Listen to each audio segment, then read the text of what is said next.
Can I record? Yes sir, you can record. No sir, recording कहाँ से No, है? record है option है. Okay. All right. So we were discussing about the development of mathematical expression for cutting forces under orthogonal turn, right? So if you remember about this merchant circle diagram, okay. So we have to find out the tangential or the main component Pz. Pz is the main component of the this is the Pz. Okay, I'll use this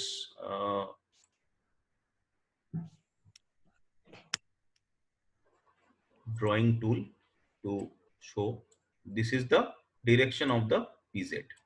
Okay, now r cos eta minus gamma naught.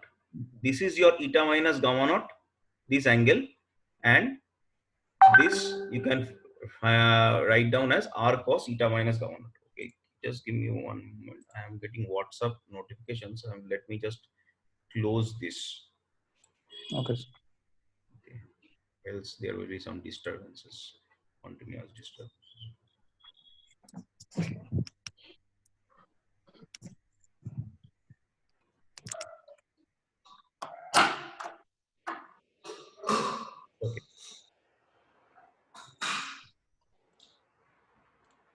Now this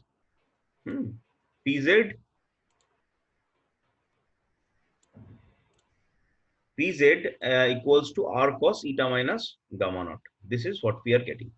And again, Ps can be found out by r cos beta naught plus eta minus gamma naught. Right? You can get this from here. This is your Ps. Okay. This you can get it from this value. So this entire thing is beta naught, and you can minus beta naught plus this one. So this angle I am talking about now. Okay, so this is your r. This is your r. So let me write this is the r. Okay, so r cos this ps you are getting. Sorry. So beta naught is the rake angle. Sorry. So beta naught is the rake angle. No, beta naught is not the rake angle. Beta naught is your shear angle. Shear angle. Gamma naught is the rake angle. Okay, sir. Gamma naught. Gamma naught, yes, sir, yes. Gamma naught, yeah. Remember, yes. And this eta, this one is your friction angle. Okay, that is the angle between the normal reaction. This normal reaction and the resultant of these frictional force. This is the frictional force. This is the normal reaction, and there is a resultant of these two forces. So this angle eta is your friction angle, right? We have learned this in our mechanics class in first year, and this is the equation which is getting generated. So from here we are getting that Pz equals to Ps cos eta minus gamma naught divided by cos beta naught plus eta minus gamma naught. This is what we are getting as the Pz value. Now, previously we discussed that Ps is the shear force. Ps is equals to T. T is the depth of cut. S naught is the feed rate. Tau S is the shear force, shear stress divided by sine beta naught. This we have already discussed previously. Okay, so tau S is the shear stress or shear strength, we can say, of the work material. Therefore, Pz equals to, here you put this value of Ps, in this equation, and you get T S naught tau S cos eta minus gamma naught sine beta cos beta naught plus eta minus gamma naught. This is what we are going to get. Okay. All right. Now, next that is coming up Okay.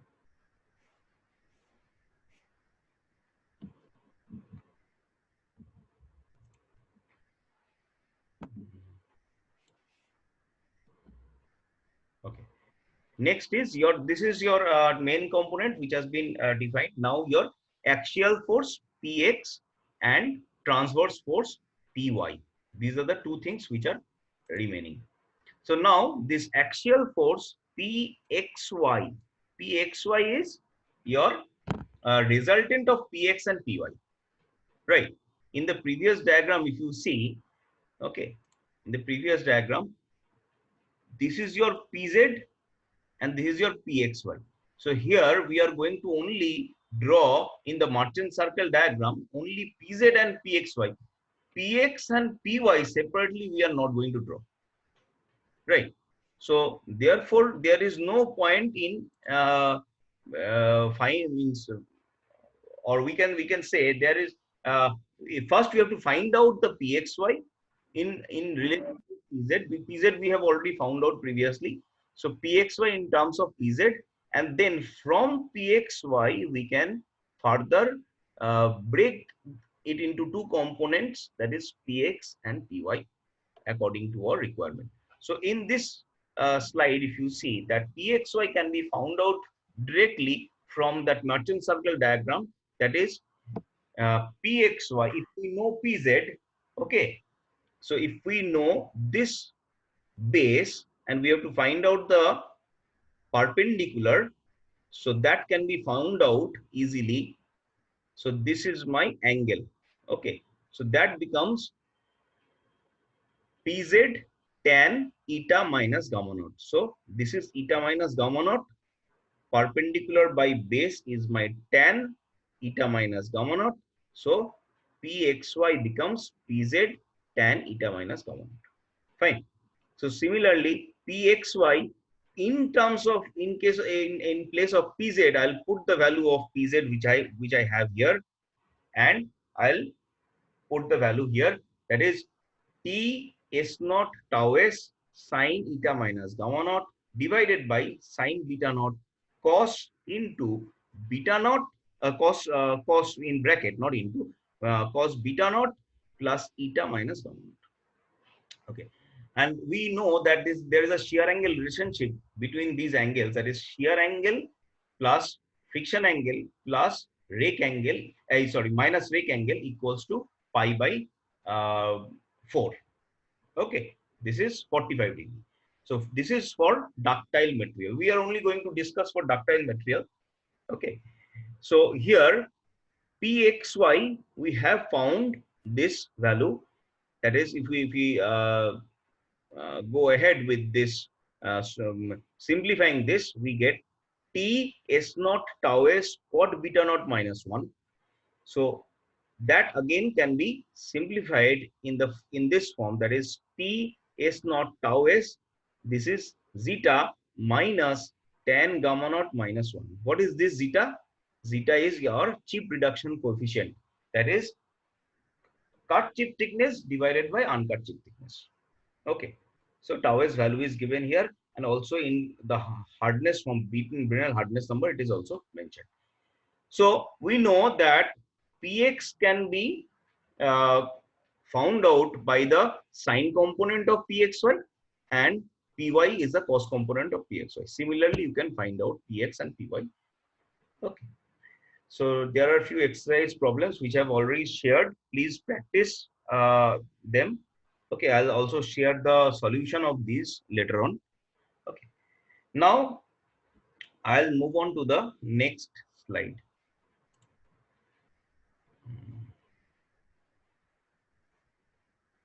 Our next topic of discussion is our mechanics of machining. Okay, so here we will be, mechanics of machining is getting continued, and we here will be determining the cutting forces, right?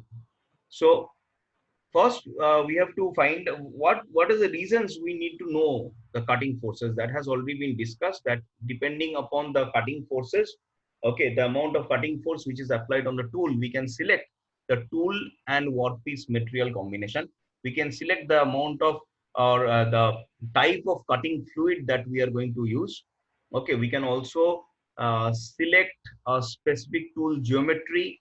Okay, and type of or method of cutting fluid application. These are the many things which we can consider in case we know the cutting forces. So first thing is measurement. How this measurement is done? First, suppose we have this variable, physical variable, which is called your cutting force. We can also do it for cutting temperature as well. So suppose this cutting force is a physical variable which has to be converted into some other variable, maybe some voltage. So this voltage is in the form of a signal, and this signal is amplified, filtered, rectified in case, and stabilized for properly measuring the value of this voltage. So if you have a very small amount of voltage which is generated by some transducer. So again, if you try to look into this matter, that your cutting force is converted into some amount of signal. That signal is your voltage. Okay. Now applying some kind of amplifier to amplify the voltage, so that you can measure the amount of voltage. Okay. Sir, এখানে কি LVDT use হয়?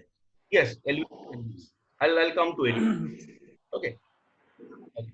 Now this voltage can be amplified for measurement, and then this this amplified voltage is recorded using galvanometer, some oscilloscope, or maybe nowadays the digital recorders are available. Computers can also be used for recording. Now oscilloscope are nowadays like you have a computer inbuilt oscilloscope. You can also means previously we can just in the CRO in your physics lab, that CRO gives you the point, and according looking at the card, that is not possible to record.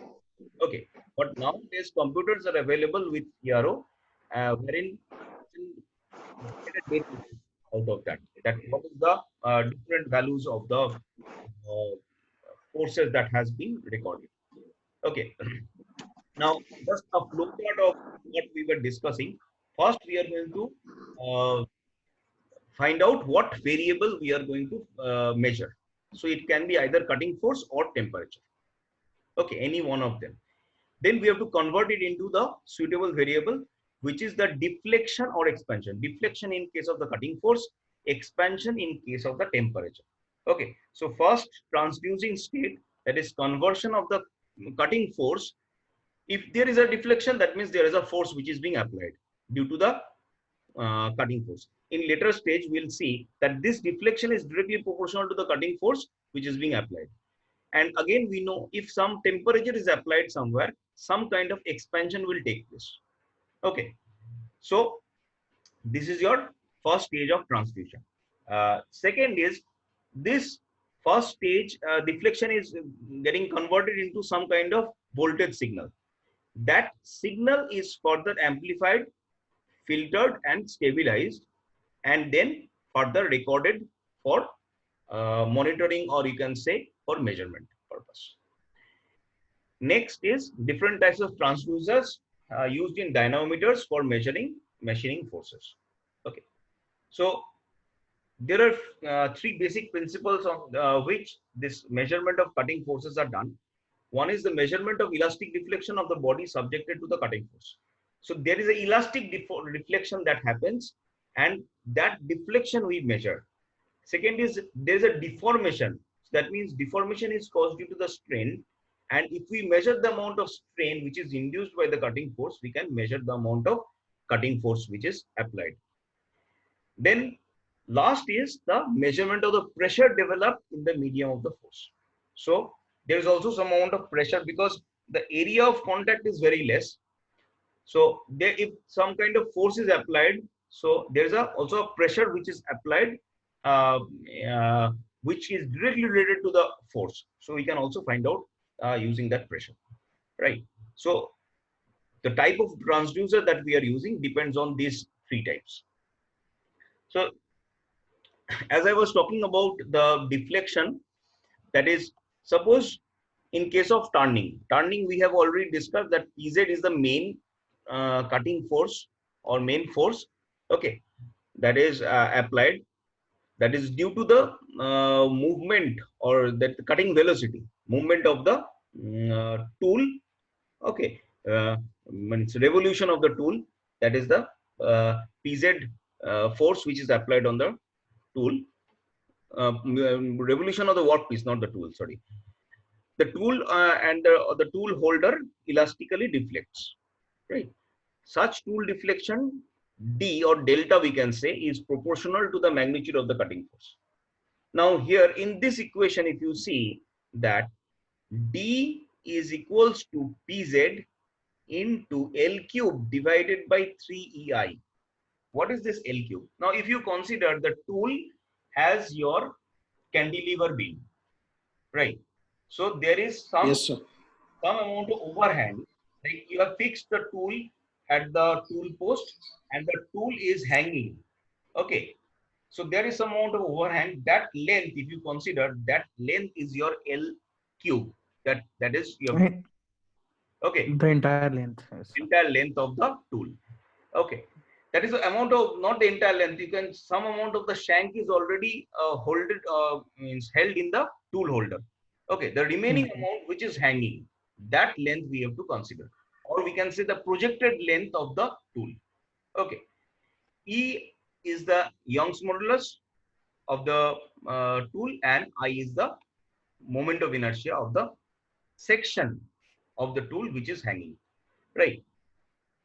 So by this, you can directly find out the value or amount of deflection that is causing. So see, these things are all constant values, L, E, and I. So delta is directly proportional to the amount of cutting force which is applied on the tool. So delta is equals to Pz, or delta is directly proportional to Pz, or delta equals to Kp. We can write.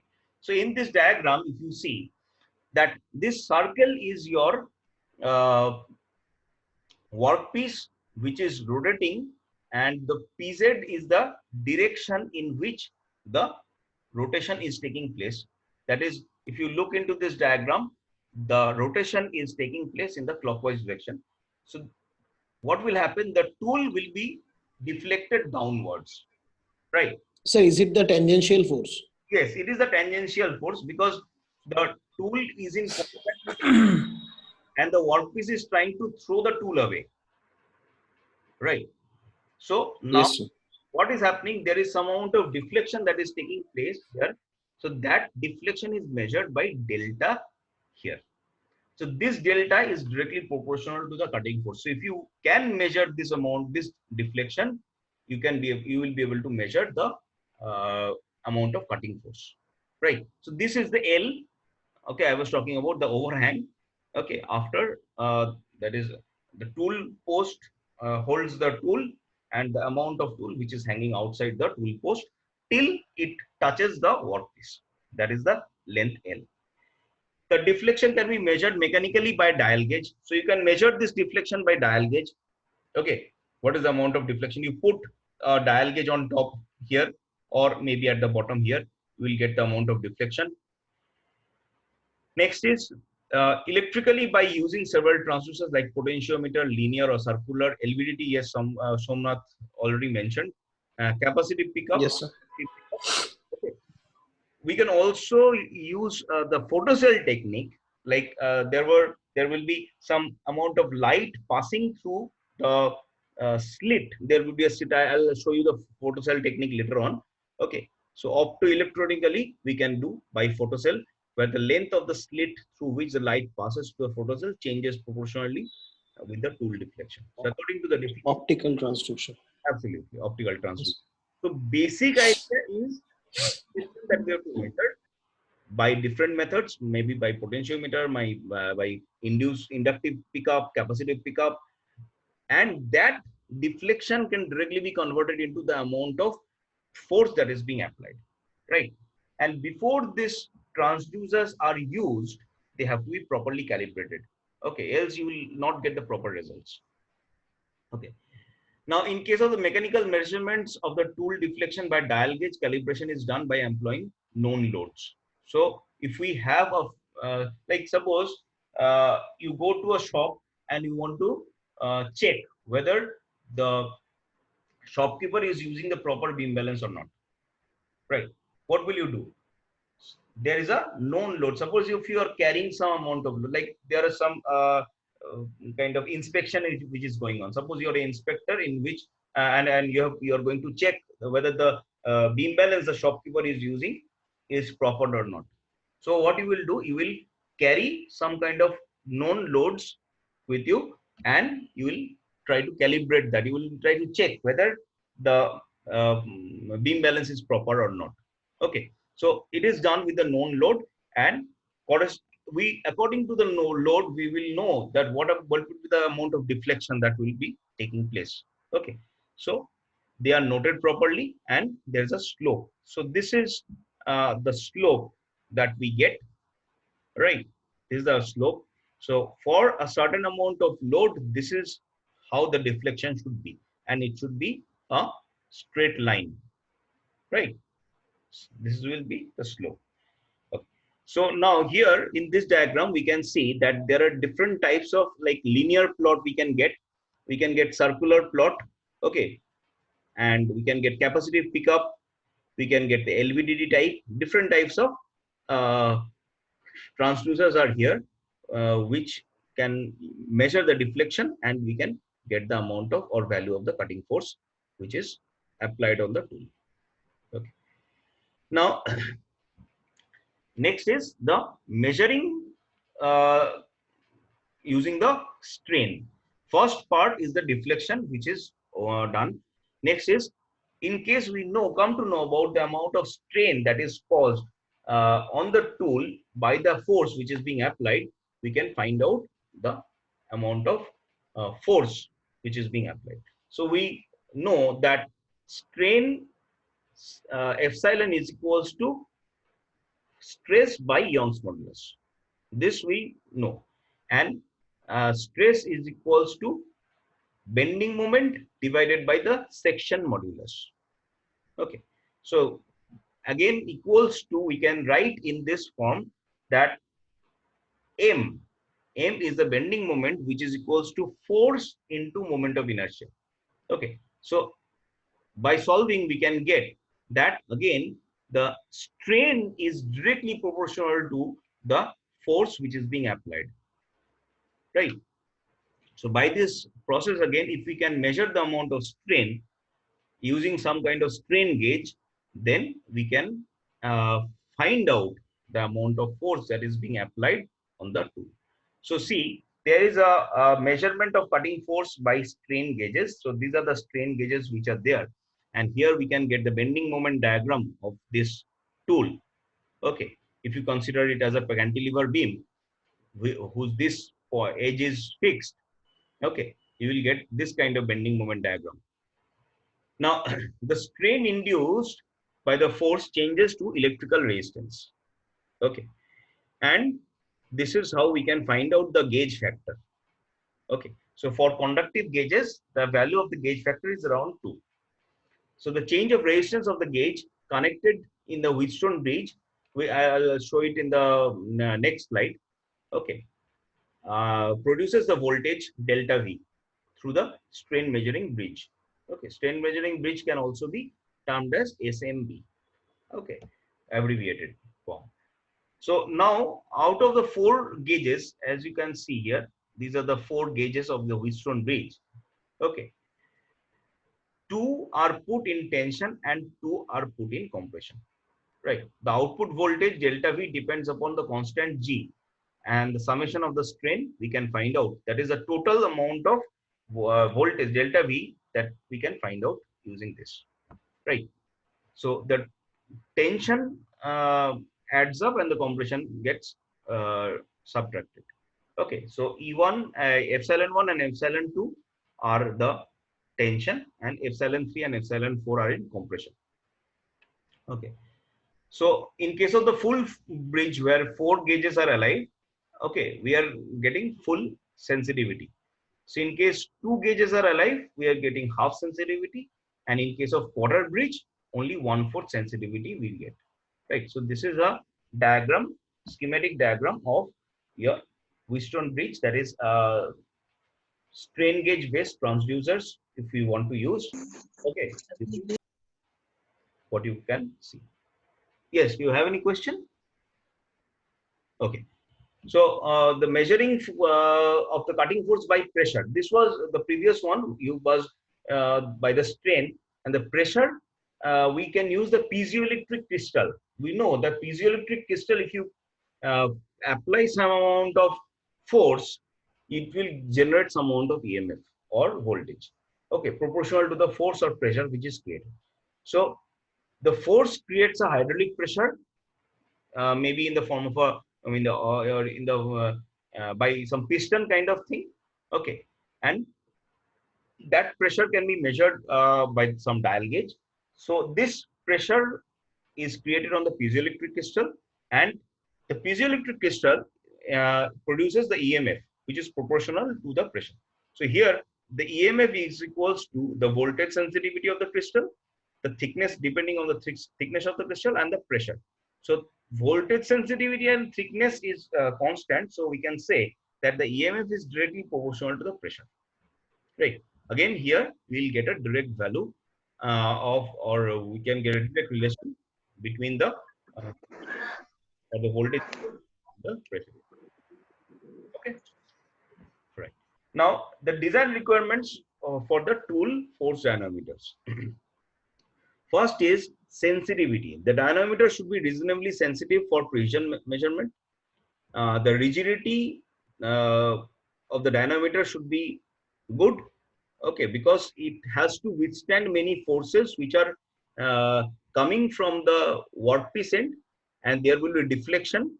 So those deflection may not remove the dynamometer from the arrangement. Okay. Again, cross sensitivity is again one very important thing. So it should be free from cross sensitivity. Like for example, suppose there is PZ is being measured, so it should not get affected by the other forces like Px and P1. Okay, so separately it should be able to measure each force. Right? Again, there are many other features or many other requirements, like it should be stable against humidity and temperature. Response time should be quick, high frequency response, such that the recordings or readings which we are getting are not affected by the vibration. And consistency is a very important thing. Suppose I am using the um, tool or the dynamometer for measuring the forces today, and maybe after a month it is showing some other results. That should not be the case. Okay, so it should be consistent enough, and for a long duration of time it should give you the proper results. Next is the construction and working principle. So we'll show here about the strain gauge type and the piezoelectric type. Okay, normally the strain gauge type are not very much expensive, but they are not again, since they are not expensive, they are not that much accurate and consistent. Okay, however piezoelectric type are better, like I think they are more accurate, they are more reliable. Okay, and they are also expensive. Okay, so this is a simple strain gauge type dynamometer which you can see here. So these are the strain gauges. So if I show here, these are the strain gauges, okay, which are attached. Okay, and you have already used it in your lab. Okay, during your lab session you have seen this.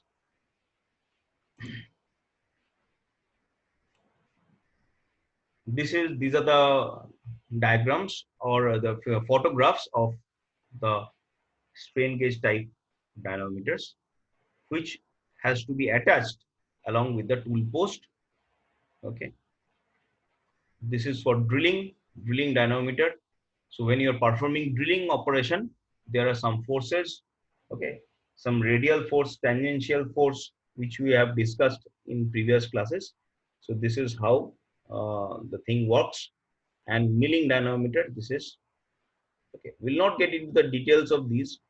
Basically, turning dynamometer, in case you get a milling dynamometer in the exam, you can uh, have an idea of how it looks like from this diagram. It's very simple diagram, okay. And, right.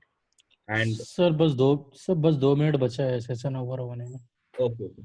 So please create one more session. I have few more things to discuss.